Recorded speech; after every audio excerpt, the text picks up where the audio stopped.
Last class रे आम 19 number जा करूँ 19 नंबरटा कंप्लीट करी।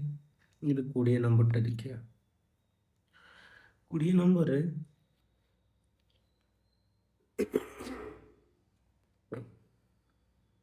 लास्ट क्लास रे आम 19 नंबर जा कंप्लीट करूँ 2A रो। ଏବେ 2A ର 20 नंबरटा देखिए 2A ର 20 नंबर तुम ये देख लक्ष्य कर ठीक अच्छे मूल्य निरूपण कर पूर्ण संख्या किंबा भग्न संख्या रूप पूर्ण संख्या किंबा भग्न संख्या रूप बुझीगला। तो पूर्ण संख्या किंबा भग्न संख्या करने हेले हमको ये जो बार चिन्ह अच्छी सब से बार चिन्ह फास्ट हटेगा पड़ो बार चिन्ह फास्ट हटेगा पड़ो। ये देख छुआ लक्ष्य कर सबु क्वेश्चन रे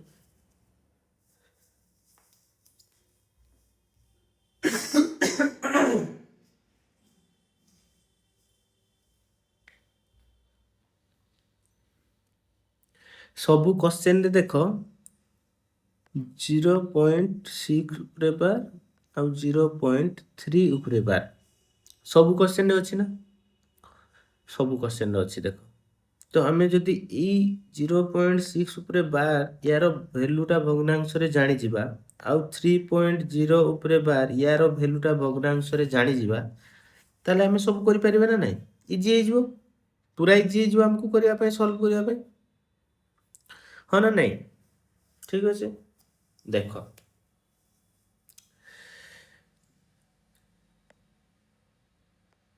फास्ट आमर काम होची मन कर मु आई क्वेश्चन टा करी ये 0.6 उपरे बार प्लस 0.3 उपरे बार एटा को मिसवा से कही मूल्य निरूपण करने से कही। तो मुझे करने हेले फास्ट मु कौन करी कहल 0.6 उपरे बार ता माने भग्नांश से केते हम मोर जानिथिबा दरकार करे। तो मुझे ये देख साइड रे करूँ तुम भी साइड रे करदेव जे 0.6 उपरे बार माने भग्नांश रे जानिबा केमती करिवो जेमती शिखेइथिली 0.6 उपरे बार माने कोन ना 0.6666 देख एडी किछि नाही गोटे ही संख्या 6 रिपीट हेछि गोटे ही संख्या 6 रिपीट हेछि ताले हमें एटा को फुल कोन नै परिबा जदि आउ किछि थांता ताले हमें x नो x तो फास्ट धरिबा फास्ट को सब बेले x धरिबो किंतु नब कोन ये जो पूर्व क्लास 19 नंबर रे सब करछि तुमर जहा क्वेश्चन रे देइछि तुमे जो फाइ डाटा नेकुछ सेटा होछि x ता परे तुमे सॉल्व करिया पय तुमर सुविधा पय कोन नबो 100x नबो ना 1000x नबो सेटा होछि मेन जिंस। एबे देखो तुमर एठी देखो केवल 0.666 अछि ताले तुमे एटा कोन नै परिबो ना फुल x नै परिबो एटा को फुल मने करो x समान कोन ना 0.6666 कारण देखो पॉइंट रु 666 अच्छी पॉइंट रु 666 अच्छी तो आम नहीं पारिबा एक्स नहीं पारिबा माने गुटे जिनस रिपीट होची तो आम ताको एक्स नेले फास्ट ठीक अछि एटा 0 एबे कोन नबा ना पॉइंट जोटा रिपीट होची ताको गुटे ही केवल एपट को आनिबा ताले जदि मु 6 गुटे को एपट को आनिबी ताले कोन करबी ना एठी 10x करबी गुटे 0 आनिबी 10x करले 6 केवल 6 थरे आसी 6 गुटे पळे आसला तापर सेही 6 6 6 6 6 डे डे डे डे एबे मु कहितली तुमको ए डायरेक्ट करूची कारण मु सब पूर्व ना 19 नंबर रे सब माने माइनस केमती होबो करके देखैछि एबे एठी डायरेक्ट करूची तमे बुझिबो। देखो ए जो 10x रु x गला 10x रु x गला केते हेबो 9x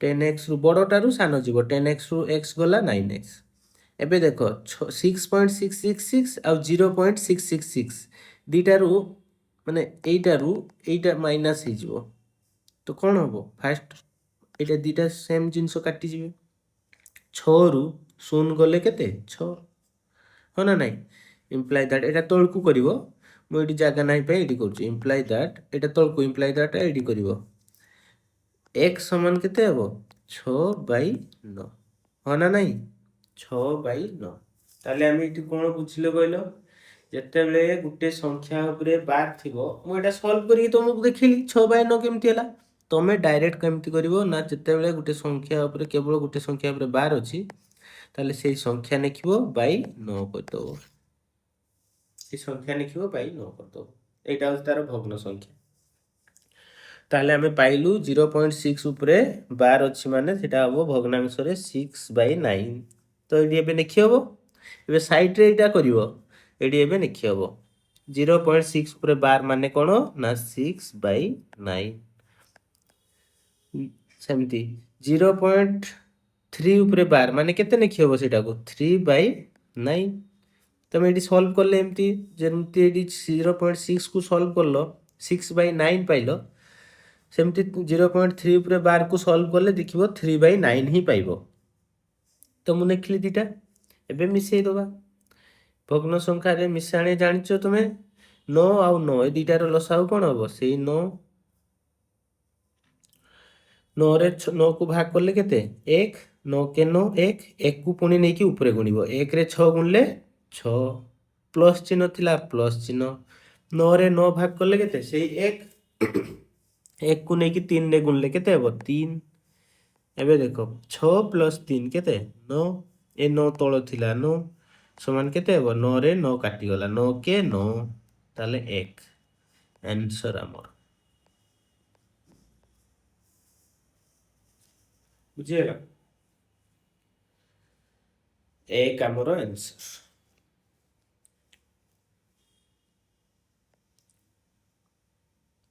ଏବେ 2i ଟା କରିବା 2i କରିବା क्वेश्चन सॉल्व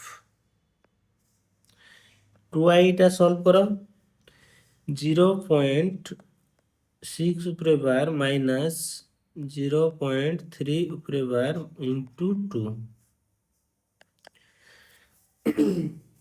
এটা କ'ଣ କରିବା ଜାଣିଛ 0.6 ଉପରେ ବାର ମାନେ କେତେ 6/9 6/9 ମାଇନସ୍ এইটা সাইডরে এইটা କରିଦେଇଥିବ ସାଇଡରେ ଏଇଟା କରିଦେଇଥିବ ଥରେ କରିଦେବ ଆଉ କରିବା ଦରକାର ନାହିଁ ରିପିଟ୍ କାରଣ ତମେ ଜାଣିଛ ଯେ 0.6 ଉପରେ ବାର ମାନେ 6/9 କେମିତି ହେଉଛି ଥରେ ଏକା ଲେଖିବ ଏବେ ଦେଖ 0.3 ଉପରେ ବାର ମାନେ କେତେ ସେଟା 3/9 ଇଣ୍ଟୁ 2 ଥିଲା 2 ସମାନ 6/9 ମାଇନସ୍ 3/9 ଗୁଣନ 2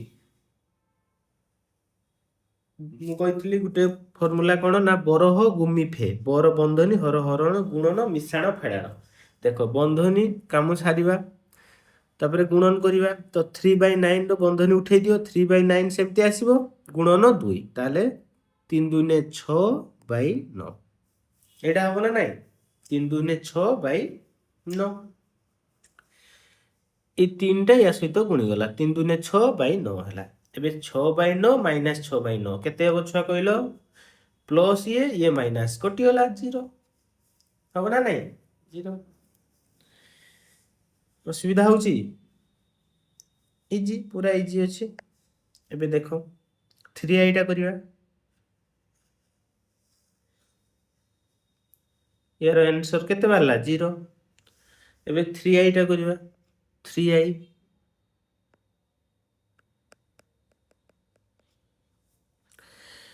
0.6 dash रो स्क्वायर प्लस 0.3 dash रो square plus 2 into 0.6 dash into 0.3 dash केमती करबा याको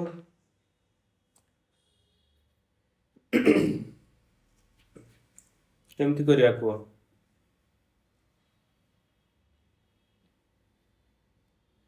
केमती करबा को देखो याको तमे जो एपटे कहली तुम भैल्यू पुट करी 6/9 करी भी करिवो एबे मु सेही पटे करिवि किंतु याको आ गुटे पटे भी करि हबो ए जो 3i को कोन कहलो ଦେଖ 0.6 ର ସ୍କୋୟାର, ଦେଖ ଏଟାକୁ ମନେ କର a, ଏଟାକୁ ମନେ କର b, ତାହେଲେ a² plus b square plus 2ab। ତମେ ଫର୍ମୁଲା ଯଦି ନ ଜାଣିଥିବ ଏଗୁଡ଼ା ଧରି ପାରିବନି। a² plus b square plus 2ab ଫର୍ମରେ ଅଛି, ତାହେଲେ ୟାର ଫର୍ମୁଲାଟା କ'ଣ ନା a ପ୍ଲସ୍ b ର ହୋଲ୍ ସ୍କୋୟାର। ତ a ହେଉଛି ଏଇଟା, ଏଇଟା ହେଉଛି b, ତାହେଲେ କ'ଣ କରିବ ନା 0.6 ଉପରେ ବାର a ପ୍ଲସ୍ 0.3 ଉପରେ ବାର ର ହୋଲ୍ ସ୍କୋୟାର କରିଦେବ। ତ এইটা হোল স্কোয়ার କରିଦେଲେ ତମେ এই ভ্যালুটা পাইଯିବ। ବୁଝିପାରିଲ? এইটা হচ্ছে শর্ট। যদি তুমি a প্লস b ର হোল স্কোয়ার ফর্মুলা জাଣିଥିବ, a² plus b² plus 2ab এইপଟେ କରିଦେବ। କିନ୍ତୁ ଯଦି ଫର୍ମୁଲା ମନେ ନାହିଁ, ମନେ କର ଯଦି ଫର୍ମୁଲା ମନେ ନାହିଁ କ'ଣ କରିବ ନା ତମେ ଭ୍ୟାଲୁ ପୁଟ୍ କରି କରିବ, ଯାହା ଯାହା ଭ୍ୟାଲୁ ଦେଇଥିଲା। ଏଇଟା ଯିଏ ବୁଝିପାରୁଛ ଏଇଟା ଡାଇରେକ୍ଟ କରିଦେବ, ଯଦି ନ ବୁଝିପାରୁଛ ଏଇପଟେ ଦେଖ, ଯାହା ଦେଇଥିଲା ଆମେ ଯେମିତି ଭ୍ୟାଲୁ ପୁଟ୍ କରୁଛୁ ସେମିତି କରିବା। 0.6 ଉପରେ ବାର ଅଛି, ତାହେଲେ ୟାର ଭ୍ୟାଲୁ କେତେ ହେବ ନା 6/9 ର ସ୍କୋୟାର, ସ୍କୋୟାର ଚିହ୍ନ ଥିଲା ସ୍କୋୟାର, ପ୍ଲସ୍ 0.3 ଉପରେ ସ୍କୋୟାର ଅଛି, 12 ଉପରେ ସ୍କୋୟାର, ତାହେଲେ 3/9 ର ସ୍କୋୟାର ପ୍ଲସ୍ 2 ଇଣ୍ଟୁ 0.6 ଉପରେ ବାର ମାନେ 6/9 ଲେଖିପାରିବା, ଇଣ୍ଟୁ 0.3 ଉପରେ ବାର ମାନେ 3/9 ଲେଖିପାରିବା। ଏବେ ବୁଝିହେଲା? ବୁଝିହେଲା। ତାପରେ କ'ଣ କରିବା କୁହ? ତାପରେ କ'ଣ ହବ ନା ସ୍କୋୟାର କରି ଯାଅ। 6 ର ସ୍କୋୟାର କେତେ? 6 6 36, 9 ର ସ୍କୋୟାର କେତେ? 9 81 ପ୍ଲସ୍ 3 ର ସ୍କୋୟାର 3 3 9, 9 ର ସ୍କୋୟାର 9 81 ପ୍ଲସ୍ 2 ଗୁଣନ 6/9 ଗୁଣନ 3/9, ତାହେଲେ ଗୁଣି ଦେଲେ ଏଇଟା କେତେ ହେବ କହିଲ ଟୋଟାଲ? 2 ରେ 6 ଗୁଣିବ, 2 6 12, 12ରେ 3 ଗୁଣିବ, କେତେ ହେବ?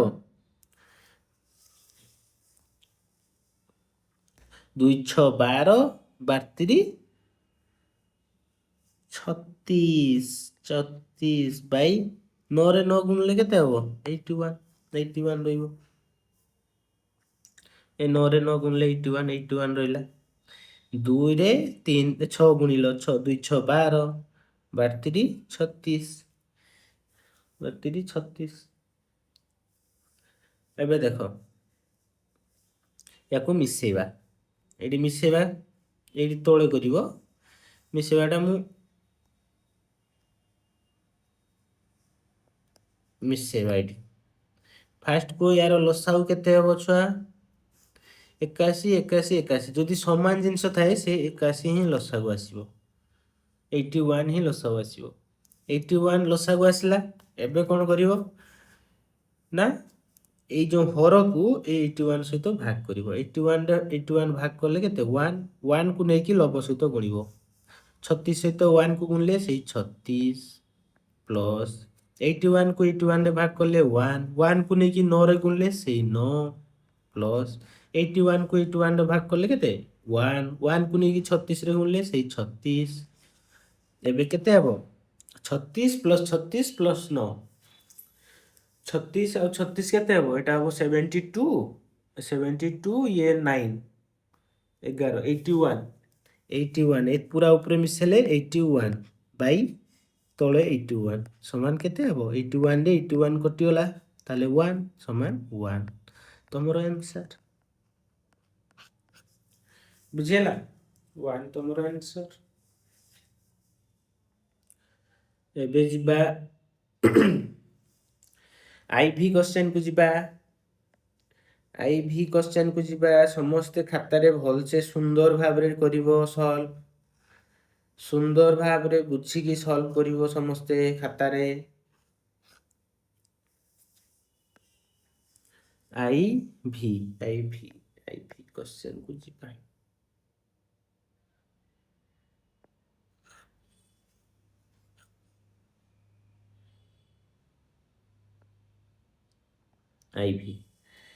ଆଇଭିରେ କହିଛି କ'ଣ କହିଛି?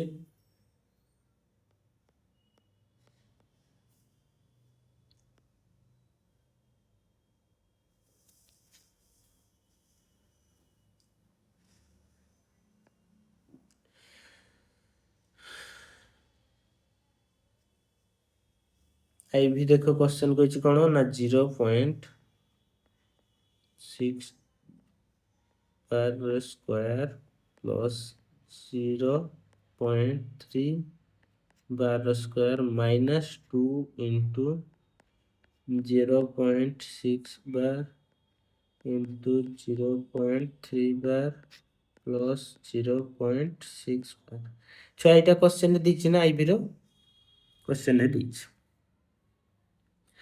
एबे याकू सॉल्व करबा केमती याकू सॉल्व करबो केमती देखो याकू दी प्रकार सॉल्व करि हबो मने करो एटा ए एटा बी ताले a square plus b square minus 2ab केवल एतकी जाए एटा एक्स्ट्रा अछि a square plus b square minus 2ab formula पके दो कोन फार्मूला ना a square a plus b रो a माइनस b रो whole square a square plus b square minus 2ab कार फार्मूला ना a माइनस b रो होल स्क्वायर ताले a एटा b एटा 0.6 ऊपर बार माइनस 0.3 ऊपर बार रो स्क्वायर करिवो माइनस 0.6 ऊपर बार माइनस 0.3 ऊपर बार रो होल स्क्वायर करिवो सेटा होची यार फार्मूला जहाँ भी पाइबो रिजल्ट सेठी सेतेरे एटा मिसे दबो सेटा उडे फार्मूला उपाय करले तो जे फार्मूला मने करो a माइनस b रो होल स्क्वायर फार्मूला मने नै से कोन करिवो ना ए पडे करिवो ए पडे कोन करिवो तो दीटा फार्मूला मने रखिवो समस्ते दीटा फार्मूला एबे तो मु एडी बिना फार्मूला रे कर दोची गुटे किछि जगह रे फार्मूला ही यूज करबा पई पडिवो नहले होबनी कोन दीटा फार्मूला होची a प्लस b रो होल स्क्वायर गुटे आ a माइनस b रो होल स्क्वायर गुटे फार्मूला एटा ब्रैकेट करके लिखिवो a square plus b square plus 2a एटा कोन ना a square plus b square minus 2ab minus 2a जेतले माइनस थिबो एडी माइनस आसीबो जेतले प्लस थिबो एठी प्लस आसीबो बुझेला ये फार्मूला दीटा मने रखियो समस्ते तुम्हें दीटा उपाय करिवे फार्मूला रे करले कोन हबो ना जल्दी हबो फार्मूला रे करले जल्दी हबो तुम्हें सब स्टेप करबा दरकार नै डायरेक्ट फार्मूला पकलो ए जिंसटा करबो माइनस करी स्क्वायर कर दो किंतु एपटे करले टिके लेट हबो बाकी एपटे हमें करबा बुझेला फास्ट तुम्हें बुझो तापर फार्मूला माध्यम को बुझते रिवीजन करबी सेतले फार्मूला बाटी करबी ठीक अछि एटा नेखि नबो समस्ते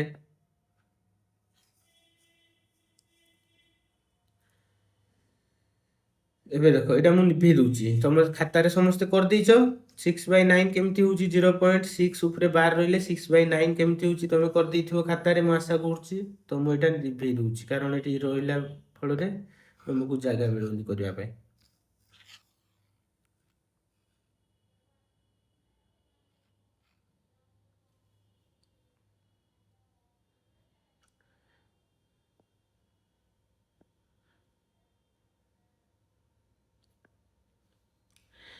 देखो 0.6 ऊपर बार रो स्क्वायर अछि ताले मते फास्ट को 0.6 ऊपर बार माने ताको कोन लिखि परिबी ना 6/9 सर लिखियो 6/9 लिखियो तार स्क्वायर थिला तार स्क्वायर कर देली प्लस 0.3 ऊपर बार अछि माने कोन लिखियो छुआ ताको ना सर 3/9 लिखियो ताले 3/9 रो स्क्वायर लिखियो माइनस 2 इंटू 0.6 ऊपर बार ताले 6/9 इंटू एटा 3/9 प्लस 6/9 एटा करिया बाती करिया हबो एबे कोन करिवा ना 6/9 एको स्क्वायर कर दियो 6 रो स्क्वायर 6 6 36 9 रो स्क्वायर 9 9 81 1 प्लस ये हो 3 3 9 ये 9 9 81 माइनस 2 इंटू 6/9 इंटू 3/9 प्लस 6/9 एटा एटा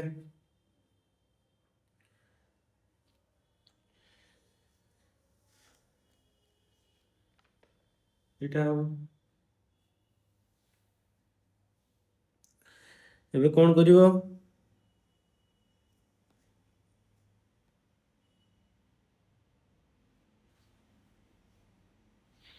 ଏବେ କ'ଣ କରିବ କୁହ? ଏବେ କ'ଣ କରିବ ନା 36/81 ପ୍ଲସ୍ 9/81 ଯାହା ଥିଲା ଉପରେ ମାଇନସ୍ 2ରେ 6 ଗୁଣିବ 6ରେ 3 ଗୁଣିବ 2 6 2 6 12 12 3 36 36 ବାଇ 9ରେ 9 ଗୁଣିଲେ କେତେ 81 ପ୍ଲସ୍ ଇଏ ଦେଖ ଇଏ ପ୍ଲସ୍ ଅଛି ସେଇପାଇଁ ମୁଁ ୟାକୁ 2 ଗୁଣିଲିନି ୟା ସହିତ କାରଣ ଇଏ ପ୍ଲସ୍ ଅଛି ଏଠି ତାହେଲେ ପ୍ଲସ୍ 6/9 ପ୍ଲସ୍ 6/9 ବୁଝିହେଲା ଛୁଆ ପ୍ଲସ୍ 6/9 ଏବେ କ'ଣ କରିବା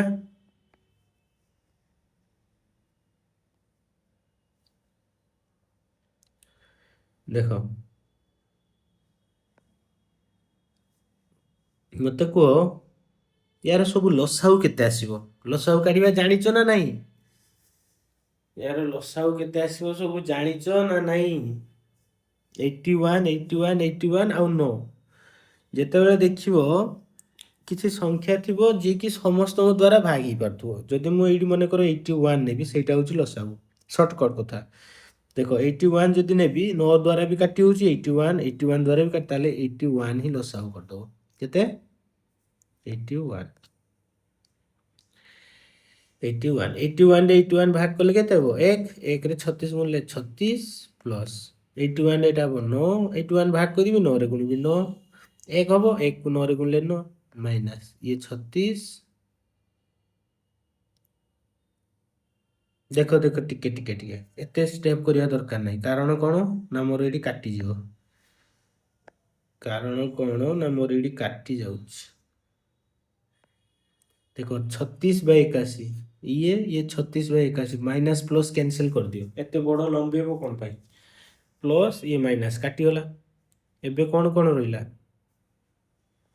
ରହିଲା 9/81 ପ୍ଲସ୍ 6/9 এই ଦୁଇଟା ରହିବ ଏ ଦୁଇଟା କାଟିଗଲା ପ୍ଲସ୍ ମାଇନସ୍ ତ ଏଇଟାକୁ ମିଶାଅ ଖାଲି ୟାର ଲସାଗୁ ହେବ 81 81ରେ 81 ଭାଗ କଲେ କେତେ 1 1କୁ 9ରେ ଗୁଣିଲେ 9 ପ୍ଲସ୍ 9ରେ ଭାଗ କଲେ 81 9 9 ନୂଆ 81 9 9କୁ ପୁଣି ଲବରେ ଗୁଣିବ 9 6 କେତେ 54 ଏବେ ଦେଖ 54 ପ୍ଲସ୍ 9 କେତେ 63/81 63/81 63/81 ୟାକୁ କାଟ 63/81କୁ ୟାକୁ ସଲ୍ଭ କରି କାଟ କେତେ ଆସୁଛି ଦେଖ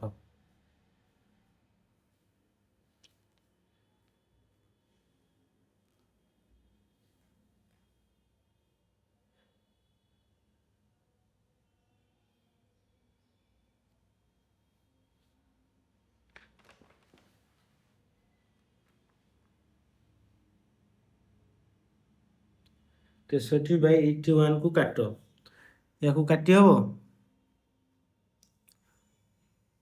3ରେ କାଟ 3 2 6 3 କିଏ 3 3 2 6 7 8 2 3 6 18 3 7 21 ୟାକୁ 7ରେ କାଟିଲେ 7 21 ନାଇଁ 7ରେ କାଟିବନି 21/27 ଅଛି ନା 7ରେ 27କୁ ତ 7ରେ କାଟି ହେବନି ତାହେଲେ 21/27 ତାହେଲେ ପୁଣି 3ରେ କାଟ 3 7 21 3 ନୂଆ 27 ତାହେଲେ 7/9 7/9 ତମର ଆନ୍ସର 7/9 ତମର ଆନ୍ସର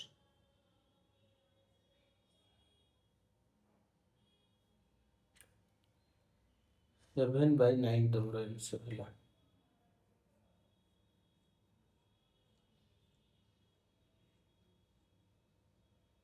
ଏବେ ଭିଟା କରିବା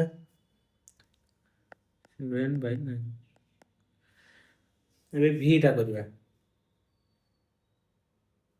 ବୁଝିହେଲା ନା କିଏ ବୁଝିପାରିଲନି ଭଲସେ ଦେଖିବ ଭିଡ଼ିଓଟା ଭଲସେ ଦେଖିବ ଜମାରୁ ଗୋଟେ ଷ୍ଟେପ୍ ବୁଝି ଏଇଟା ବୁଝିଲ ମନେକର ଦେଖ ଏଇ ଷ୍ଟେପ୍ଟା ବୁଝିଲ ସେକେଣ୍ଡ ଷ୍ଟେପ୍ଟା ବୁଝିବ ତମେ ଯଦି ଏଇ ଷ୍ଟେପ୍ଟା ମନେକର ଏଇଟା ମୁଁ ବୁଝିନି ଏଇ ଷ୍ଟେପ୍ଟା ଏଇ ଷ୍ଟେପ୍କୁ ପଳେଇଗଲି ମୁଁ ବୁଝିପାରିବି କି ଏଇଟା ବୁଝିପାରିବିନି ତମେ ଗୋଟେ ଷ୍ଟେପ୍ ବୁଝି ଯିବ ବୁଝିହେଲା ଏବେ ଯିବା ଭି ନମ୍ବର क्वेश्चन को ଯିବା।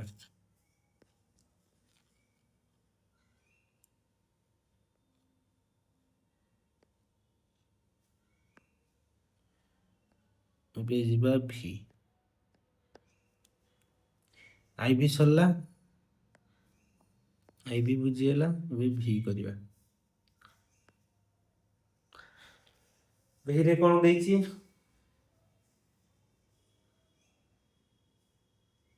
ଭିରେ କ'ଣ ଦେଇଛି କୁହ?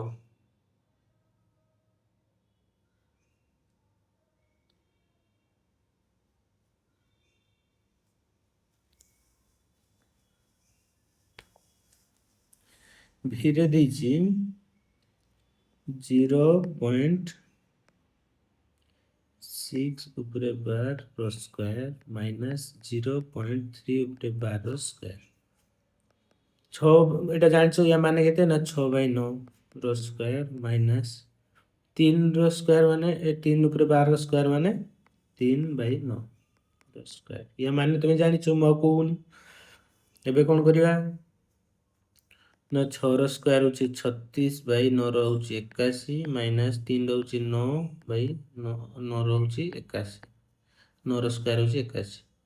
ଏକୁ କଲେ ମାଇନସ୍ କଲେ କେତେ ହେବ 81 ଲସାଗୁ ये 1 भाग कले 81 रे 81 भाग कले 1 1 रे 36 गुणले 36 पुणी यार भाग कले 81 रे 81 1 1 को 9 रे गुणले 9। एबे देखो 36 रु 9 गले केते कहलो पिला माने 36 रु 9 गले 36 रु 9 गले केते हो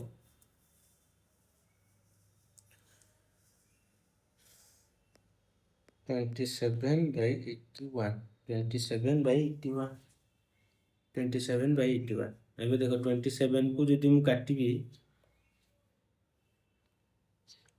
ଏଟାକୁ 9 ରେ କାଟ 9 ନୂଆ 81 ଏଟାକୁ 9 ରେ କାଟିଲେ 9 ଦୁନି 18 9 3 27। ଏବେ ଦେଖ 3 को କାଟିଲେ 1 3 के 3 3 3 9 ତାହେଲେ 1/3 आंसर 1/3 ଆମର आंसर ବୁଝିଲା। ଏବେ ଭି ଗଲା ଭି ଆଇ ଟା ଦେଖ ଭି ଆଇ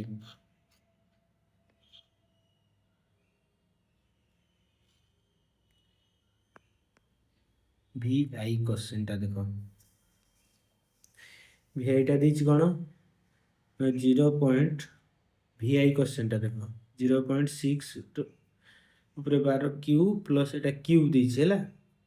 এটা କ'ଣ କରିବା ভি আইটা क्यूब ଦେଇଛି କ'ଣ କରିବା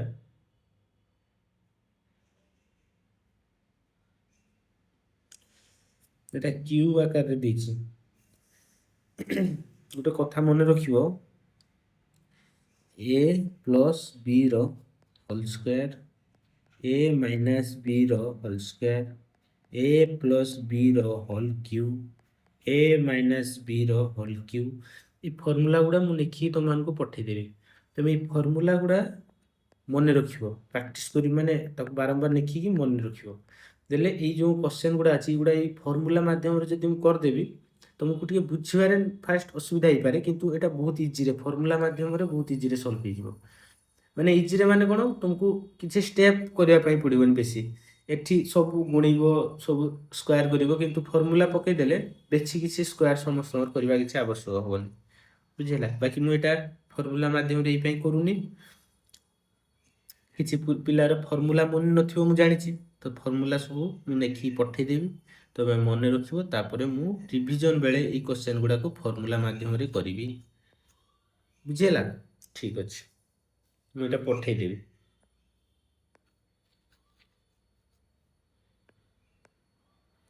देखो एटा कोन लिखि हबो ई क्वेश्चन टा देखो तेको 6/9 रो क्यू करियो प्लस याको 3/9 रो क्यू करियो प्लस 3 इंटू 6/9 करियो इंटू 3 एटा अछि माने 3/9 करियो हो ना नहीं करियो। एबे देखो 6/9 रो क्यू अछि मते को फास्ट छुआ मु एटा काटि परिबि 6/9 को 6 को 3 रे काटले 3 दुने 6 3 रे काटले 3 3 9 याको काटले 3 3 9 3 के 3 3 3 9 हबो ना नहीं ताले 2/3 10 क्यू ताले 2 रो क्यू केते 8 प्लस 3 रो क्यू केते 27 प्लस 1 रो क्यू केते 1 3 रो क्यू केते 3 3 9 9 3 27 प्लस 3 ए देखो एटी ये गुणी की अछि या सहित ताले 3 गुणी की अछि या सहित काटी परिबो 3 3 केते 9 ये तीन कटिला एबे रहिला कि 6 आ तळे 9 ताले 6/9 अछि बुझिला 6/9 याको मिसेई दे सब मु कहितले जो गुडा बड़ थिबो आ समस्त सा द्वारा काटी माने समस्त भागी पाउथिबे सेटा को नबो लसागु ताने एटी देखो 27 27 लसागु 27 रे 27 भाग करले 1 1 को 1 रे 8 रे गुणले 8 प्लस एटा हबो केते सेमति भाग करी गुणिले केते हबो 1 हबो प्लस एटा को सेमति 9 रे 27 भाग करले 9 3 27 3 3 को 6 रे गुणले 18 18 ଏବେ ଦେଖ 18 ଏଟା ମିଶାଅ 18 ଏକ କେତେ 19 19 ରେ 8 ମିଶେଲେ 27 27 ବାଇ ତଳେ 27 27 ରେ 27 କଟିଲା କେତେ 1 आंसर 1 आंसर हमरो ବୁଝିଲା 1 ଆମର आंसर ତମେ ଏଇ ପଟେ ଏବେ କର ଏବେ କିଛି ଫର୍ମୁଲା ତମର ମୁଁ ଜାଣିଛି ମନେ ନଥିବ ଏଇ ପଟେ କର ଫର୍ମୁଲା ମୁଁ ବୁଝେଇବି କିଛି ବ୍ୟସ୍ତ ହବା ଦରକାର ନାହିଁ ଫର୍ମୁଲା ପଟେ କେମିତି ସଲ୍ଭ ହବ ଫାଷ୍ଟ ଆମେ जो पटे सुविधा से पटे शिखी जावा तापरे टिके जो पटे माने कष्ट किंतु जल्दी सॉल्व भी पारिबो सेई पटे हमें बुझिबा बुझिला तमे एई पटे एबे प्रैक्टिस करो एबे vi गला v डबल आई v डबल आई v डबल आई ता देखो कोन करिवा v डबल आई दीची क्वेश्चन कोन ना 0.6 जहाँ जहाँ देइछि क्वेश्चन रे फर्स्ट क्वेश्चन टा लिखिबो मु एटी डायरेक्ट क्वेश्चन आउ लिखुनी एटू डायरेक्ट करछु एटी 6 रो क्यू देइछि ताले याको कोन करि हबो ताले याको करबी मु 6/9 रो क्यू माइनस 3/9 रो cube minus 3 into 3/9 3 into 3/9 into देखो एटा केते हो गुणी की अछि या सहित ताले 6/9 गुणन ब्रैकेट स्टार्ट 6/9 माइनस 3/9 देखो यो केमती सॉल्व करिवि देखो मेडी किछि नै कोन करिवो गुटे गुटे को जिंस धर फास्ट मते कुह छुआ ए 6/9 जे अछि याकु काटि परिबि 3 2 ने 6 3 3 9 ताले 2/3 2/3 रो क्यूब अछि ताले 2 रो क्यूब मु जानि छी 8 3 रो क्यूब केते 27 माइनस चिन्ह थिला माइनस 3/9 रो क्यूब अछि 3 रो काटले 3 के 3 3 3 9 ताले 1 रो क्यूब केते 1 3 रो क्यूब केते 3 3 9 9 3 सेई 27 माइनस एबे देखो ए 3 टा या सहित सब गुणी की अछि तो मु काटि परिबि 3 को 3 9 रे काटि परिबि 3 को काटले 3 रे 1 3 3 9 1 को जहा सहित गुणले सेही 1 माने किछि चेंज होबनी तो से 3 3 एटा काटले 3 एबे देखो ए 3 को ए 3 सहित काटि देले काटि होबो काटि गेला एबे एठी 3 कटि गेला एठी 3 एठी 9 भी कटि छि पूरा आ की अछि 6/9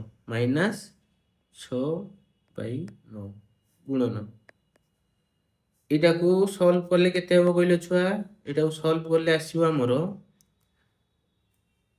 केते आसीबो लसागु आसीबो 9 एटू 6 माइनस 3 होबो ताले 6 रु 3 गले 3/9 एटा को सॉल्व करले 3/9 होबो ह ना नहीं अरे 6/9 रु माइनस 3/9 करले 3/9 होबो ताले एटा होबो 3/9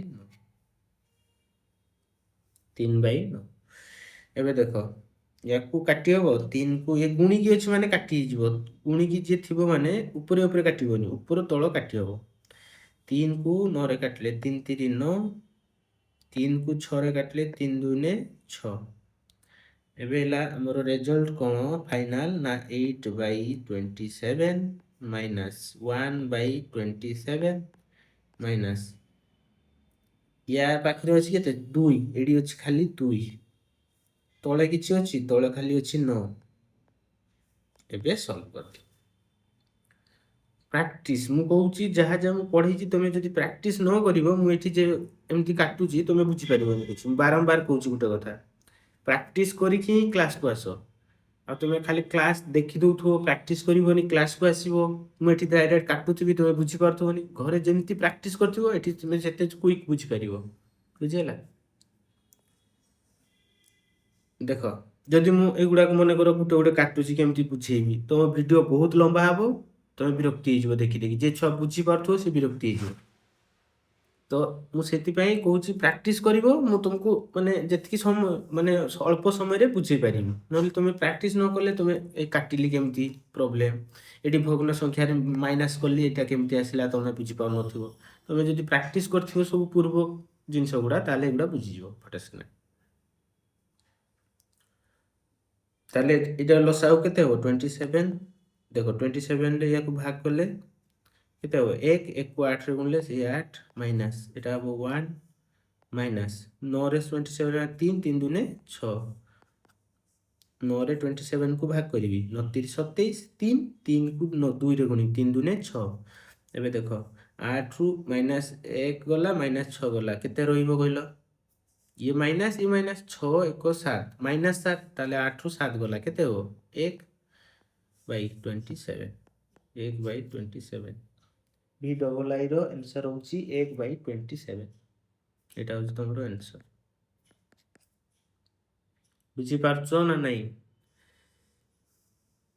ଖାତାରେ ଫାଷ୍ଟ ଭିଡ଼ିଓ ଦେଖିଲି କି, ଖାତାରେ ଲେଖିଲ, ପ୍ରାକ୍ଟିସ୍ କଲ ଥରେ ଭିଡ଼ିଓ ଦେଖି, ତାପରେ ଭିଡ଼ିଓ ବନ୍ଦ କରିଦିଅ।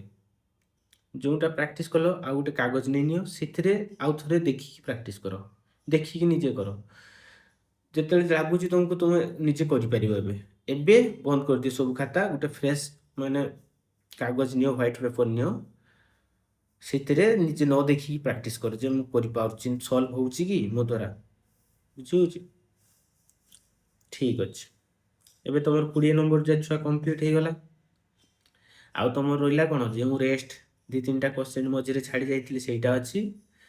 ଆଉ ଆମର ସର୍ଟ କ୍ୱେଶ୍ଚନ୍ ଗୁଡ଼ା ଅଛି। ତୁମର ଏ ବିଷୟ କମ୍ପ୍ଲିଟ୍ ନହେଲେ ହେଇଯିବ। ସର୍ଟ କ୍ୱେଶ୍ଚନ୍ଟା ସରିଗଲେ ଆଉ ସେ କ୍ୱେଶ୍ଚନ୍ 2-3ଟା ଛାଡ଼ିଦେଲେ ତୁମର ଏ ବିଷୟଟା କମ୍ପ୍ଲିଟ୍। ଦେଖ, ମୁଁ ତୁମକୁ ସର୍ଟ କ୍ୱେଶ୍ଚନ୍ ଏଇପାଇଁ କରିନଥିଲି। ସର୍ଟ କ୍ୱେଶ୍ଚନ୍ଟା ଆଉ ଗୋଟେ କଥା ସମସ୍ତଙ୍କୁ ମୁଁ କହୁଛି, ମନେ ରଖିବ।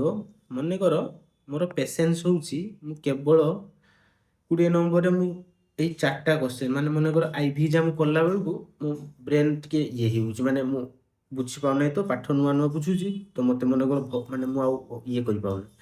କେବଳ ଆଇଭିଜା କର। ସକାଳେ ମନେକର କରୁଛ, କେବଳ ଆଇଭିଜା କର। ଉପରଓଳିକୁ ପୁଣି କରିବ, ଆଉ 2-3ଟା କ୍ୱେଶ୍ଚନ୍ ଯେଉଁ 4ଟା ରହିଯାଉଛି ପୁଣି ଉପରଓଳି କରିବ। କିନ୍ତୁ ଏଟ୍ ଏ ଟାଇମ୍ ଯଦି ନ ବୁଝି ହେଉଛି କିମ୍ବା କଷ୍ଟ ହେଉଛି ବୁଝିବା ପାଇଁ, ଏଟ୍ ଏ ଟାଇମ୍ ସବୁ କରନି।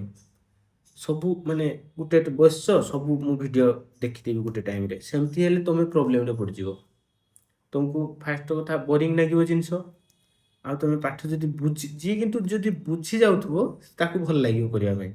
ଯିଏ ପାଠ ବୁଝି ଯାଉଥିବ ସବୁ, ତାକୁ ବଢ଼ିଆ ଲାଗିବ। କିନ୍ତୁ ମନେକର ଯିଏ ବୁଝୁଛି କିନ୍ତୁ ଧୀରେ ଧୀରେ ବୁଝୁଛି, ମାନେ ଗୋଟେ ଗୋଟେ କ୍ୱେଶ୍ଚନ୍କୁ ଅଳ୍ପ ରହିତ ମାନେ ସ୍ଲୋରେ ବୁଝୁଛି, ସିଏ ଏଟ୍ ଏ ଟାଇମ୍ ସବୁ ଭିଡ଼ିଓ ଦେଖନି। ମନେକର 10 ମିନିଟ୍ 15 ମିନିଟ୍ ଦେଖିଲ, ତାପରେ ତାକୁ ରଖିଦିଅ। 15 ମିନିଟ୍, ନେକ୍ସଟ 15 ମିନିଟ୍ ଦେଖିବ, ଘଣ୍ଟେ 2 ଘଣ୍ଟା ଛାଡ଼ିକି ଦେଖିବ। ଦେଲେ ସେମିତି କଲେ ଭଲ ଲାଗିବ। ବୁଝିହେଲା? କିନ୍ତୁ ଗେପ୍ ରଖିକି ଦେଖିବ, କିନ୍ତୁ କମ୍ପ୍ଲିଟ୍ ଦେଖିବ। ନୁହଁ ଯେ 15 ମିନିଟ୍ ଦେଖିଦେଲି ଆଉ ସାର୍ ଦେଖିବିନି ଭିଡ଼ିଓ, ସେମିତି କେହି କରିବନି। ସେମିତି କଲେ ନିଜେ ହିଁ ହଇରାଣରେ ପଡ଼ିବ। 15 ମିନିଟ୍ ଦେଖିଲ, ଗେପ୍ ମନେକର ଅଧଘଣ୍ଟେ ଘଣ୍ଟେ ଗେପ୍ ନିଅ, ତାପରେ ନେକ୍ସଟ 15 ମିନିଟ୍ ଭିଡ଼ିଓ ଦେଖ, 20 ମିନିଟ୍ ଦେଖ। କିଏ କେମିତି କେତେ ଟାଇମ୍, କିଏ ପିଲା ଥିବ ଯିଏକି କମ୍ପ୍ଲିଟ୍ ଭିଡ଼ିଓ ଗୋଟେ ଗୋଟେ ଟାଇମ୍ରେ ଦେଖିଦେଉଥିବ। କମ୍ପ୍ଲିଟ୍ ଭିଡ଼ିଓ ଦେଖିବା ପାଇଁ ହେଲେ ଆମକୁ ପୂର୍ବ ନଲେଜ୍ ଦରକାର, ପ୍ରିଭିୟସ୍ ନଲେଜ୍ ଦରକାର, ଯେ ମୁଁ ଭଗ୍ନ ସଂଖ୍ୟାରେ ଯୋଗ ଜାଣିଥିବି, ଭଗ୍ନ ସଂଖ୍ୟାରେ ବିୟୋଗ ଜାଣିଥିବି, ତ ଆମକୁ ସେତେବେଳେ ସୁବିଧା ହେବ। କିନ୍ତୁ ଯଦି ମୋତେ ଟିକେ ଭଗ୍ନ ସଂଖ୍ୟାରେ ମିଶାଣ ଆସୁନି, ଫେଡ଼ାଣ ଆସୁନି, ତାହେଲେ ମୁଁ ସ୍ଲୋରେ ଅଳ୍ପ ଅଳ୍ପ କରିକି ଦେଖିବି। ଫାଷ୍ଟ ଯେତିକି ଦେଖିଲି ତାକୁ ଭଲସେ ପ୍ରାକ୍ଟିସ୍ କରିଦେବି, ତାପରେ ନେକ୍ସଟ ଆସିକି ଦେଖିବି। ଏମିତି କର। ଏବେ ଚାଲ ଠିକ୍ ଅଛି। ଏବେ ଦେଖ 20 ନମ୍ବର ତମର କମ୍ପ୍ଲିଟ୍ ଛୁଆ ହେଲା। 20 ନମ୍ବର ଯାଏ ତମର କମ୍ପ୍ଲିଟ୍ ହେଇଗଲା। ଏବେ ତମର ମୁଁ କହିଥିଲି କୋଉ ନମ୍ବର କହିଲ? ଏଇ ଦେଖ 5 ନମ୍ବର, 6 ନମ୍ବର ଆଉ 8 ନମ୍ବର। ଏଇଟା ମୁଁ ଭିଡ଼ିଓରେ କରିନାହିଁ। କ'ଣ ପାଇଁ କରିନାହିଁ? ଦେଖ ଏଇଠି କହିଛି ବୀଜଗାଣିତିକ ଧର୍ମ ଗୁଡ଼ିକ। ବୀଜଗାଣିତିକ ଧର୍ମ, ତ ଏଇ ଧର୍ମ ତୁମେ ଯଦି ନ ଜାଣିଥିବ, ଏ ଯେଉଁ ସମୃଦ୍ଧି ନିୟମ ଏଗୁଡ଼ା ଯଦି ନ ଜାଣିଥିବ, ମୁଁ ଏଗୁଡ଼ା ବୁଝେଇଲେ ତୁମେ କିଛି ବୁଝିପାରିବନି। ତ ସେଥିପାଇଁ ଫାଷ୍ଟ ଆମେ ତୁମେ ଗୋଟେ ଜିନିଷ ବୁଝ। ଗୋଟେ ଜିନିଷ କ'ଣ ରହୁଛି ନା, ଦେଖ ଏଇଟା ଦେଖ, ଏଇଟା ଦେଖ ଚ୍ୟାପ୍ଟର 2ର ଫାଷ୍ଟ ତୁମକୁ ମୁଁ କହିଥିଲି ଚ୍ୟାପ୍ଟର 2ଟା କ'ଣ ରିଏଲ ନମ୍ବର ଅଛି, ସ୍ୱାଭାବିକ ସଂଖ୍ୟା ଅଛି ନା କ'ଣ ଗୋଟେ ସ୍ୱାଭାବିକ ସଂଖ୍ୟା। ତ ତୁମକୁ ମୁଁ ଫାଷ୍ଟ କହିଥିଲି ପିଲା ଏ ତୁମର ନମ୍ବର ସିଷ୍ଟମ ବିଷୟରେ ତୁମେ ଜାଣିଥିବା ଦରକାର କରେ। ବାସ୍ତବ ସଂଖ୍ୟା, ସ୍ୱାଭାବିକ ମାନେ ବାସ୍ତବ ସଂଖ୍ୟା, ରିଏଲ ନମ୍ବର ମାନେ ବାସ୍ତବ ସଂଖ୍ୟା। ଠିକ ଅଛି, ତୁମେ ଦେଖ ମତେ କୁହ ନେଚୁରାଲ ନମ୍ବର ମାନେ ସମସ୍ତେ ଜାଣିଛ? ନେଚୁରାଲ ନମ୍ବର ମାନେ, ନେଚୁରାଲ ନମ୍ବର ମାନେ ସ୍ୱାଭାବିକ ସଂଖ୍ୟା। ଖାତାରେ ସମସ୍ତେ ଲେଖିବ ନେଚୁରାଲ ନମ୍ବର ମାନେ ହେଉଛି କ'ଣ ନା ସ୍ୱାଭାବିକ ସଂଖ୍ୟା। ତାକୁ ଆମେ କାହା ଦ୍ୱାରା ଡିନୋଟ କରୁ ନା n ଦ୍ୱାରା। ଆଉ ସେ ଖାଲି n ସମାନ କ'ଣ ନା 1 ପାଖରୁ ଷ୍ଟାର୍ଟ ହେବ, 1 2 3 ଯେତେ ସଂଖ୍ୟା ତୁମେ ଯାଇପାରିବ, କିନ୍ତୁ ସବୁ ପଜିଟିଭ ଦେଖ 1 2 3। এটা ହେଉଛି ନ୍ୟାଚୁରାଲ ନମ୍ବର ବା ସ୍ୱାଭାବିକ ସଂଖ୍ୟା। ତାପରେ ଆସିଲା ଇଣ୍ଟିଜର। ଇଣ୍ଟିଜରକୁ ଆମେ କ'ଣ କହୁ ଓଡ଼ିଆରେ ନା ପୂର୍ଣ୍ଣ ସଂଖ୍ୟା। ପୂର୍ଣ୍ଣ ସଂଖ୍ୟାକୁ ଆମେ ଜେଡ୍ ଦ୍ୱାରା ଲେଖୁ। ପୂର୍ଣ୍ଣ ସଂଖ୍ୟା ଆମେ ଜେଡ୍ ଦ୍ୱାରା ଲେଖୁ। ଆଉ ପୂର୍ଣ୍ଣ ସଂଖ୍ୟାରେ ଛୁଆ 0ରୁ ଷ୍ଟାର୍ଟ କରି 1 2 3 4 5 ପ୍ଲସ୍ରେ ବି ଯିବ। ଆଉ 0ରୁ ତଳକୁ ଆସିଲେ -1 -2 -3 ସବୁ ଯିବ। ମାଇନସ୍ରେ ବି ସବୁ ଯିବ, ପ୍ଲସ୍ରେ ବି ସବୁ ଯିବ, 0 ବି ଯିବ। ଏଇଟା ଇଣ୍ଟିଜରରେ ଯିବ, ଜେଡ୍ରେ ଯିବ ସବୁ। ବୁଝିପାରିଲ? ମୁଁ ମନେକର କ୍ୱେଶ୍ଚନ୍ ଗୋଟେ ପଚାରିବି, ଛୁଆ -2 ଏଇଟା କେଉଁଥିରେ ଯିବ? ଏନ୍ରେ ଯିବ ମାନେ ସ୍ୱାଭାବିକ ସଂଖ୍ୟାରେ ଯିବ ନା ଜେଡ୍ରେ ଯିବ ନା ମାନେ ପୂର୍ଣ୍ଣ ସଂଖ୍ୟାରେ ଯିବ? ତମେ କହିବ ସାର୍ ପୂର୍ଣ୍ଣ ସଂଖ୍ୟାରେ ଯିବ, କାରଣ -2 ମାନେ ଏଠି ମାଇନସ୍ରେ ଅଛି, ତାହେଲେ ଜେଡ୍ରେ ଯିବ ଏଇଟା। ବୁଝିପାରିଲ? ଏନ୍ ଆଉ ଜେଡ୍ ତମେ ବୁଝିପାରିଲ। ଏବେ ଦେଖିବ ସମ୍ପ୍ରସାରିତ ସ୍ୱାଭାବିକ ସଂଖ୍ୟା ସେଟ୍, ହୋଲ୍ ନମ୍ବର, ଇଂରାଜୀ ତାକୁ ହୋଲ୍ ନମ୍ବର କୁହାଯାଏ। এইটা କ'ଣ ନା ଏନ୍ ଷ୍ଟାର। ସମ୍ପ୍ରସାରିତ ସ୍ୱାଭାବିକ ସଂଖ୍ୟା ସେଟ୍ ହେଉଛି ଏନ୍ ଷ୍ଟାର ଦ୍ୱାରା ଆମେ ସଂକେତ ଦେଉ। ଆଉ ଏଇଟା 0ରୁ କିଛି ନାହିଁ, ଏଇଠୁ 1ରୁ ଷ୍ଟାର୍ଟ କରୁଥିଲ, ଏଠୁ 0ରୁ ଷ୍ଟାର୍ଟ କରିବ। ଏନ୍ ଷ୍ଟାର ମାନେ ମନେ କରିଥିବ ଏଇଠି 0 ଗୋଟେ ଆସିବ, 0ରୁ ଷ୍ଟାର୍ଟ ହେବ, ସେଇଟାକୁ କୁହାଯାଏ ସମ୍ପ୍ରସାରିତ ସ୍ୱାଭାବିକ ସଂଖ୍ୟା। ଆଉ ଗୋଟେ ହେଉଛି ରେସନାଲ ନମ୍ବର। ରେସନାଲ ନମ୍ବରକୁ ପରିମେୟ ସଂଖ୍ୟା କୁହାଯାଏ। ପରିମେୟ ସଂଖ୍ୟା ମାନେ ଭଗ୍ନ ସଂଖ୍ୟା। ପରିମେୟ ସଂଖ୍ୟା ମାନେ ଭଗ୍ନ ସଂଖ୍ୟା, ଏଟାକୁ କୁହାଯାଏ ରେସନାଲ ନମ୍ବର। ଦେଖ ରେସନାଲ ନମ୍ବରକୁ ଆମେ କ୍ୟୁ ଦ୍ୱାରା ସଂକେତ କରୁ। କ୍ୟୁ ଦ୍ୱାରା ସଂକେତ କରୁ। ଏଇଟା p/q ଫର୍ମରେ ଥିବ, p/q ଫର୍ମରେ ଥିବ। ବୁଝି ହେଉଛି? p/q ଫର୍ମରେ ଥିବ, p/q ଫର୍ମରେ ଥିବ। ତ ଏଇଟା ଦେଖ ଏକ୍ଜାମ୍ପଲ କ'ଣ ନା 2/3 5/8 11/4 etc ହେଇପାରିବ। ହେଇପାରିବ ନା ନାଇଁ? ହେଇପାରିବ।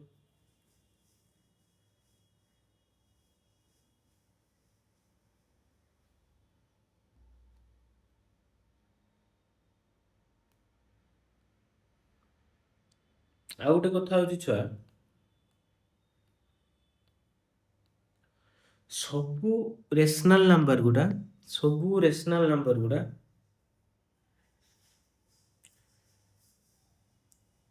ନ୍ୟାଚୁରାଲ ନମ୍ବର ହେଇପାରିବ କି? ମାନେ କୁହ ମତେ ଏଇ କଥା। ଦେଖ ଏନ୍ରେ କ'ଣ ଯାଉଛି? 1 2 3 4 5 ଏମିତି ଯାଉଛି। ଫାଷ୍ଟ ଏତିକି ସବୁ ବୁଝିଛ? ବୁଝିଲ, ଗଲା। ଏବେ ମତେ କୁହ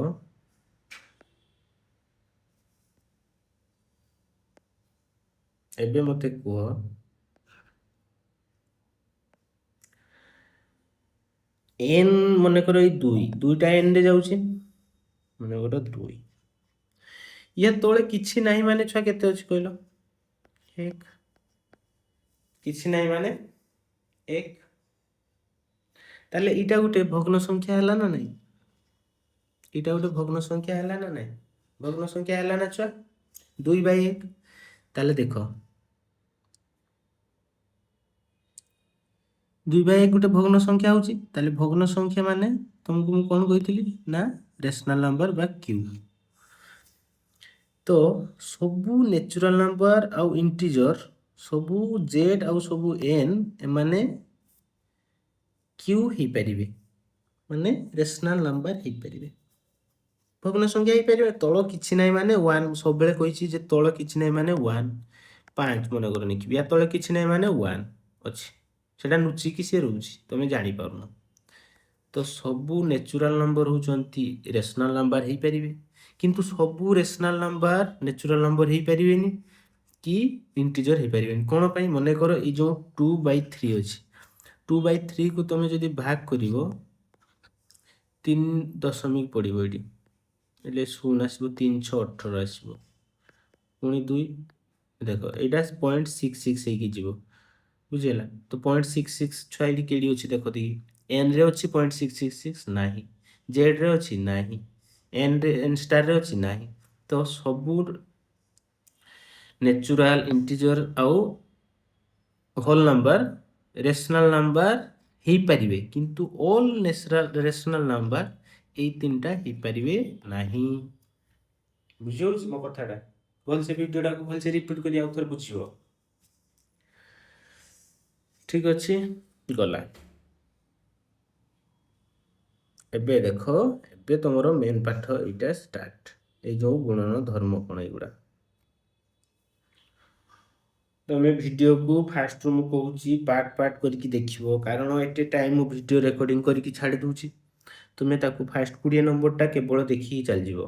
20 ନମ୍ବର ଦେଖିକି ଗଲା ପରେ ମନେକର ସକାଳେ 20 ନମ୍ବରଟା କମ୍ପ୍ଲିଟ୍ ଦେଖିଦେଲ, ଉପରଓଳିକୁ ତମେ ଦେଖିବ କେତେ ନା 20 ନମ୍ବର ପରେ ଯେଉଁ ଭିଡ଼ିଓ ଯାହା ରେଷ୍ଟ ପାର୍ଟ ସେଟା ଉପରଓଳି କରିକି ସବୁବେଳେ ପାର୍ଟ ପାର୍ଟ କରିକି ରଖିବ। ଦେଲେ ପାର୍ଟ ପାର୍ଟ କରିକି ଦେଖିଲେ ତମେ କ'ଣ ସୁବିଧା ହେବ ନା ତୁମକୁ ବୁଝିବା ପାଇଁ ସୁବିଧା ହେବ। ତମେ ଅଳ୍ପ ଅଳ୍ପ କରିକି ପଢ଼ିଲେ ତୁମର କନସେପ୍ଟଟା କ୍ଲିଅର ହେବ, ତୁମକୁ ଏତେ ବର୍ଡେନ୍ ଲାଗିବନି ଯେ ଏତେ ପାଠ କ'ଣ କମ୍ପ୍ଲେକ୍ସ, କାରଣ ତୁମେ ଅଳ୍ପ ପଢ଼ିକି ଯାଇଛ, ତାକୁ ଫାଷ୍ଟ ତୁମେ କମ୍ପ୍ଲିଟ୍ କରିଦେଲ, ତାକୁ ବୁଝିଗଲ ଠିକ୍ସେ, ତାପରେ ନେକ୍ସଟ ପଢ଼ିବା ପାଇଁ ଆସିବ। ବୁଝିପାରିଲ? ଏମିତି କରିକି ପଢ଼ିବ। ଏବେ ଦେଖ ଧର୍ମ ଗୁଡ଼ା ଦେଖିବା। ମନେକର n ସ୍ୱାଭାବିକ ସଂଖ୍ୟା, n ମୁଁ ଫାଷ୍ଟ ଏଇଠି ତୁମକୁ ବୁଝେଇ ଦେଇଛି, ସେଇପାଇଁ ଏଇଟା ମୁଁ ସଲ୍ଭ କରିବି ମାନେ ବୁଝେଇବି, ସେଇପାଇଁ ମୁଁ ତୁମକୁ ଫାଷ୍ଟ ଏଇଟା ଦେଖେଇଦେଲି। ବୁଝିପାରିଲ? n ଆଉ ଜେଡ୍ ଆଉ n ଷ୍ଟର ଆଉ କ୍ୟୁ, ଏଇ 4ଟା ଜିନିଷ ମୁଁ ତୁମକୁ ଫାଷ୍ଟ ସେଇପାଇଁ ମୁଁ ବୁଝେଇଲି। କାରଣ କ'ଣ ମୋତେ ଏଠି ବୁଝେଇବାର ଅଛି। ଏବେ କୁହ n ମାନେ କ'ଣ? ସ୍ୱାଭାବିକ ସଂଖ୍ୟା। କେତେରୁ ଷ୍ଟାର୍ଟ ହୁଏ? 1 ପାଖରୁ ଷ୍ଟାର୍ଟ ହୋଇଯିବ, 1 2 3 4। ଠିକ ଅଛି, ବୁଝିହେଲା? ବୁଝିଗଲ? ଦେଖ ଯଦି ଇଫ୍ ମାନେ ମୁଁ ଯାହା ଯାହା କହୁଛି ଭଲସେ ଶୁଣ, ଯଦି ଏମ୍ ଏନ୍ ପି ଏନ୍ରେ ରୁହନ୍ତି, ମାନେ ମନେକର ଇଏ 2 ଇଏ 3 ଇଏ 4, ମାନେ ଗୋଟେ କିଛି ସଂଖ୍ୟା 1ରୁ ଷ୍ଟାର୍ଟ, ମାନେ 1 ବି ନେଇ ହେବ, 1 2 3 ଯାହା ନେଉଛୁ ସଂଖ୍ୟା ନିଅ। ମନେକର ଏମାନେ ଏନ୍ରେ ଅଛନ୍ତି, ଏନ୍ରେ ରହିବେ ନା ନାହିଁ? ଅଛନ୍ତି। ମୁଁ ସେଇଟା ସଂଖ୍ୟା ନ ନେଇକି ନେଇଛି କ'ଣ, ଏମ୍ ଏନ୍ ପି, ଏମାନେ ଏନ୍ରେ ଅଛନ୍ତି। ମନେକର ଏଇଟା 2 ଏଇଟା 3 ଏଇଟା 4, ଯେକୌଣସି ତୁମେ ସଂଖ୍ୟା ଯେଉଁଟାକି ଏନ୍ରେ ଥିବ, 1ରୁ ଷ୍ଟାର୍ଟ, ଏନ୍ରେ ଥିବ ସେଇ ସଂଖ୍ୟା ନେବ, ଅଛନ୍ତି। ବୁଝିହେଲା ନା? କାହାର ଡାଉଟ୍ ଅଛି ନା କାହାର କିଛି ଅସୁବିଧା ଅଛି? କାହାର ଡାଉଟ୍ କିଛି, କାହାର କିଛି ଅସୁବିଧା ଅଛି କି? କିଛି ନାହିଁ। ଦେଖ ଦେନ୍ ଆମେ କ'ଣ କରିପାରିବା? ଯୋଗ ପ୍ରକ୍ରିୟାର ଧର୍ମଟା ଦେଖିବା। ଯୋଗ ପ୍ରକ୍ରିୟାର ଧର୍ମ ଦେଖିବା କ'ଣ ନା, ଯୋଗ ପ୍ରକ୍ରିୟାର ଧର୍ମର ସମୃତି ନିୟମ, ସମୃତି ଧର୍ମ ଫାଷ୍ଟ କ'ଣ ନା m ପ୍ଲସ୍ n ବି nରେ ରହିବେ। କ'ଣ? m ପ୍ଲସ୍ n ବି nରେ ରହିବେ। ମନେକର m ଏଟା n, ମନେକର 2 ଆଉ 3 ମୁଁ ୟାକୁ ନେଲି, ୟାକୁ 2 ୟାକୁ 3 ନେଲି, ତାହେଲେ 2ରେ 3 ମୁଁ ମିଶାଇ ଦେବି, ଯଦି 5 ହେବ, 5ଟା nରେ ଥିବ ନା ନାହିଁ ଛୁଆ? 5ଟା nରେ ଥିବ ନିହାତି, 5ଟା nରେ ଥିବ ନିହାତି। ଏଇଟା ହେଉଛି ସମୃତି ନିୟମ, ଏଇଟା ହେଉଛି ସମୃତି ନିୟମ। ଏଇଟା n ପାଇଁ, ଏଇଟା n ପାଇଁ। ତାପରେ ଆସିଲା କ୍ରମ ବିନିମୟ ନିୟମ। କ୍ରମ ବିନିମୟ ଧର୍ମ କ'ଣ ନା m plus n is equal to n plus m। ମନେକର m ରେ n ମିଶେଇବି, 2 ରେ 3 ମିଶେଇବି, ଯାହା 2 ରେ 3 ମିଶେଇଲେ 5, ଏବେ 3 ରେ 2 ମିଶେଇବି କେତେ ହେବ? ସେଇ 5 ହେବ ନା ଛୁଆ, ସେଇ 5। ତାହେଲେ ଏଇଟା ହେଉଛି କ୍ରମ ବିନିମୟ ନିୟମ। ଆଉ ଥାର୍ଡରେ ଆସିଲା ସହଯୋଗୀ ଧର୍ମ। ସହଯୋଗୀ ଧର୍ମ କ'ଣ ଛୁଆ ନା m plus n plus p, ଯାହା m n ପ୍ଲସ୍ p ସେୟା, ମାନେ ତମେ ଫାଷ୍ଟ m କୁ ରଖିବ, ଏଇ ଦୁଇଟାକୁ ମିଶେଇଲ, ଯାହା ହବ ପୁଣି କ'ଣ ନା ଏଇ ଦୁଇଟାକୁ ମିଶେଇକି ୟାକୁ ମିଶେଇବ, ସେମ୍ ହବ ନା ନାଇଁ? ତମେ ଏଇ ଫର୍ମାଟ ଗୁଡ଼ା ମନେ ରଖିଦେବ ପୁରା, ଯେ ସହଯୋଗୀ ନିୟମ କହିଲେ ଆମେ କ'ଣ ଆସିବ ନା m plus bracket start n plus p is equal to m plus n ବ୍ରାକେଟ୍ରେ ରହିବ ପ୍ଲସ୍ p। ଏଇଟା ହେଉଛି ସହଯୋଗୀ ଧର୍ମ। ଏଇ ଧର୍ମ ଗୁଡ଼ା ମୁଖସ୍ଥ କରିଦେବ ତମେ, ବୁଝିହେଲା? ଆଉ ଅଭେଦ ଧର୍ମ କ'ଣ? ଏଇଗୁଡ଼ା ଏଇପାଇଁ ତୁମକୁ ବୁଝିବା ପାଇଁ କହୁଛି। ଦେଖ, ଫାଷ୍ଟ କଥା ହେଉଛି, ଯିଏ ମନେକର ଏଇସବୁ ଧର୍ମ ଗୁଡ଼ା ବୁଝିବା ପାଇଁ ଅସୁବିଧା ହେଉଛି, କଷ୍ଟ ଲାଗୁଛି, ସେ ନ ବୁଝିଲେ ବି ଚଳିବ, କିନ୍ତୁ ସବୁ ପିଲା ତ, କିଛି ପିଲା ଥିବେ ସେ ବୁଝିପାରିବେ ଆରାମସେ, କିଛି ପିଲା ଆରାମସେ ବୁଝିପାରିବେ, କିଛି ନୁହେଁ, ସବୁ ପିଲା ବୁଝିପାରିବ, ଯେ ବାକି ତମର ପେସେନ୍ସ ରହିବା ଦରକାର, ତମର ପ୍ରିଭିୟସ୍ ଟିକେ ଆଇଡ଼ିଆ ଥିବା ଦରକାର, ଦେଲେ ସୁବିଧା ହେବ ବୁଝିବା ପାଇଁ, ନହେଲେ ବୁଝିପାରିବ, କିଛି ଅସୁବିଧା ନାହିଁ। ତମେ ଭିଡ଼ିଓଟା ମନେକର ଗୋଟେ ପିଲା ଥିବ ଥରେର 2 ଥରେ ବୁଝି ହେଉଥିବ, ତମେ ନହେଲେ 2 ଥର 3 ଥର ଦେଖିଲା ପରେ ବୁଝୁଥିବ, କିନ୍ତୁ ବୁଝିଯିବ, ଏତିକି ମୁଁ କନଫର୍ମ, ଯେ ଭିଡ଼ିଓଟା ଭଲସେ ଦେଖିଲେ ତମେ ବୁଝିପାରିବ ସବୁ ଜିନିଷ। ସହଯୋଗୀ ଧର୍ମ ବୁଝିହେଲା, କିଛି ନାହିଁ। ଅଭେଦ ଧର୍ମ କ'ଣ ଛୁଆ ନା ଯୋଗ ପ୍ରକ୍ରିୟାର ଅଭେଦ ଧର୍ମ ହେଉଛି ନା m ରେ ଯଦି ମୁଁ 0 ମିଶେଇବି ସେଇ m ହବ। ତାହେଲେ ଅଭେଦ ଧର୍ମ ମାନେ କ'ଣ ନା ଅଭେଦ ମାନେ ଚେଞ୍ଜ କିଛି ହବ ନାହିଁ। ତ ଯୋଗାତ୍ମକ ଅଭେଦ କାହାକୁ କୁହାଯାଏ ନା 0। ଏଇଟା ସମସ୍ତେ ମନେ ରଖିବ, କାରଣ ଏଇଟା ପରୀକ୍ଷାରେ ପଚାରିବ। ସେ କହିଥିବ ଯୋଗାତ୍ମକ ଅଭେଦ କ'ଣ ନା 0। କ'ଣ ପାଇଁ ନା 0କୁ ଯାହା ସହିତ ବି ତୁମେ ମିଶେଇବ ନା ଛୁଆ, ସେ ସେମ୍ ହିଁ ରେଜଲ୍ଟ ଦେବ। ମନେକର ମୁଁ 3 ସହିତ ମିଶେଇଲି 0, କେତେ ହେବ? ସେଇ 3। ତାହେଲେ ଯୋଗାତ୍ମକ ଅଭେଦ ଇଏ, ୟାକୁ ଯାହା ସହିତ ମିଶେଇବ ସେ ସେମ୍ ରେଜଲ୍ଟ ଦେବ, କିଛି ଚେଞ୍ଜ କରିବନି। ବୁଝିହେଲା? ଗଲା। କିଛି ଅସୁବିଧା ହେଲା ବୁଝିବାରେ? କିଛି ଅସୁବିଧା ହେଉଛି କି ବୁଝିବାରେ? ଯାହା ବି ଅସୁବିଧା ତମେ ଫେସ୍ କରୁଛ, ମନେକର କିଛି, ଯେମିତିକି ସେ କହିଲା ସାର୍ ବ୍ଲୁ ପେନ୍ରେ ସାର୍ ଲେଖନ୍ତୁନୁ, ଆମେ ବୁଝିପାରୁନୁ, ଦେଖିବାରେ ଅସୁବିଧା ହେଉଛି, ମୁଁ ସେଥିପାଇଁ ରେଡ୍ ଇଙ୍କ ୟୁଜ୍ କରୁଛି, ରେଡ୍ ପେନ୍ ୟୁଜ୍ କରୁଛି, ରେଡ୍ ମାନେ କଲର୍। ତ ସେମିତି ତମର ଯାହା ବି ଅସୁବିଧା ହେବ, ତମେ ଗୋଟେ ଖାତାରେ ଲେଖିବ, ସାର୍ ଆମେ ଏଇ ଜାଗାରେ ବୁଝିପାରୁନୁ, ଏଇ ଜାଗାରେ ଆମର ପ୍ରୋବ୍ଲେମ୍ ହେଉଛି, ମୁଁ ସେଇଟା ତାର କିଛି ସମାଧାନ କାଢ଼ିବି, ବୁଝିହେଲା?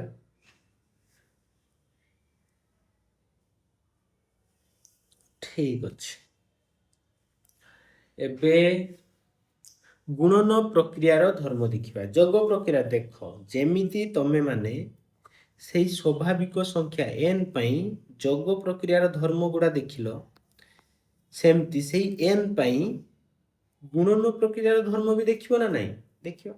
ଦେଖିବା ଗୁଣନ କ'ଣ, ଗୁଣନ ଯୋଗ ଯେମିତି ମିଶେଇଲେ କ'ଣ ଧର୍ମ ଚେଞ୍ଜ ହେଲା, ମାନେ କ'ଣ ଧର୍ମ ଅଛି 4ଟା ଦେଖିଲେ, ସେମିତି ଗୁଣନ ପ୍ରକ୍ରିୟାର ଧର୍ମ କ'ଣ ନା ସମୃଦ୍ଧି ଧର୍ମରେ କ'ଣ ଦେଖ, ଯୋଗ ପ୍ରକ୍ରିୟାର ସମୃଦ୍ଧି ଧର୍ମ, ସେ କହିଲା ଯେ 2ଟା ମିଶେଇଲେ ବି ସେଇ n ରେ ଆସିବେ। ଏଠି ସିଏ କହିବ 2ଟା ଗୁଣିଲେ ବି ସେ n ରେ ଆସିବେ, କିଛି ନାହିଁ। ଏଠି ମିଶେଇଲେ ମନେକର 2 3କୁ ମିଶେଇଲେ 5 ହେଲା, 5 n ରେ ଥିବ। ଏଠି 2 3କୁ ଗୁଣିଲେ 2 3 6, ଏଇ ଯେଉଁ 2 3 6, ମୁଁ ଏଠି 2 3 4 ଧରିଛି, 2 3 4 ଧରିଛି, ତାହେଲେ 2 3 6, ଇଏ 6ଟା n ରେ ଥିବ, 6ଟା n ରେ ଥିବ, ସେଇଟା ହେଉଛି ସମୃଦ୍ଧି ଧର୍ମ, ଆଉ କିଛି ନାହିଁ। ଏବେ ଦେଖ m ଆଉ n ଏଇଟା ଗୁଣିକି ଅଛି, ପାଖରେ ଲେଖା ହେଇଛି ମାନେ ଗୁଣିକି ଅଛି, ଆଉ m ଇଣ୍ଟୁ n ବି ତା ମାନେ ବି ସେୟା ଗୁଣନ। m ଗୋଟେ କମା ତଳେ ଗୋଟେ ମାନେ ଡଟ୍ ଦିଆହେଇଛି, ଏଠି ଦେଖ m ଡଟ୍ n ମାନେ ସିଏ ବି ମାନେ ହେଉଛି ଗୁଣନ। ଏ ମାନେ ସବୁ ଜାଣିଥିବ, 3ଟା ଯାକର ମାନେ ହେଉଛି ଗୁଣନ।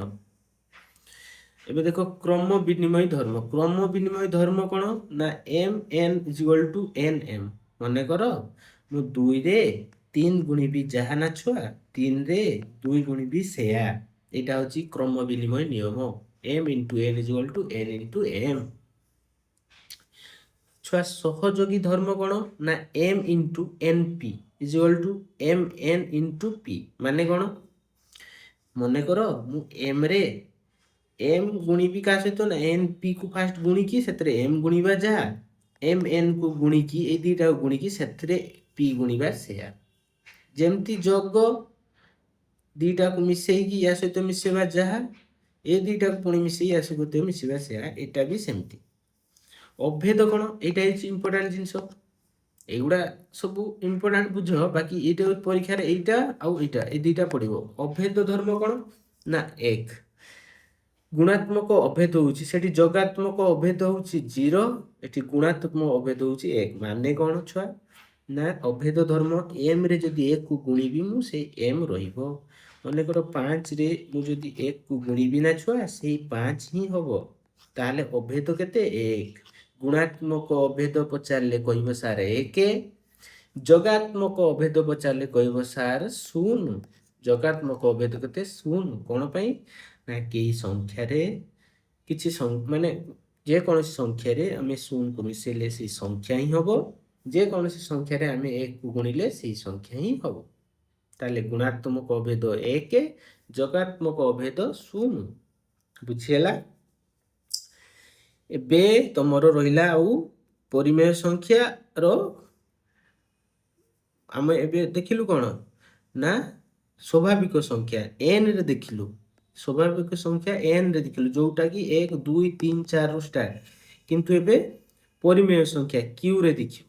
ପରିମେୟ ସଂଖ୍ୟା q ରେ ଦେଖିବୁ କେମିତି ନିୟମ ଯୋଗ ପ୍ରକ୍ରିୟା ଧର୍ମ ଗୁଣନ ପ୍ରକ୍ରିୟା ଏ ଦୁଇଟା ନିୟମ କେମିତି ୟୁଜ୍ ହେଉଛି ଏଇଟା ଆମେ ନେକ୍ସଟ ଭିଡ଼ିଓରେ କରିବି। ମୁଁ ବହୁତ ଭିଡ଼ିଓଟା ବଡ଼ ହେଲାନି ତମେ ଏତିକି ଆଗେ ସାର ତାପରେ ଆମେ ନେକ୍ସଟ ଭିଡ଼ିଓରେ ଦେଖିବା ଏଇଟା ବୁଝିବା ଭଲସେ। ଠିକ୍ ହେଲା ଠିକ୍ ଅଛି ଥ୍ୟାଙ୍କ ୟୁ ସମସ୍ତଙ୍କୁ ବହୁତ ବହୁତ ଧନ୍ୟବାଦ।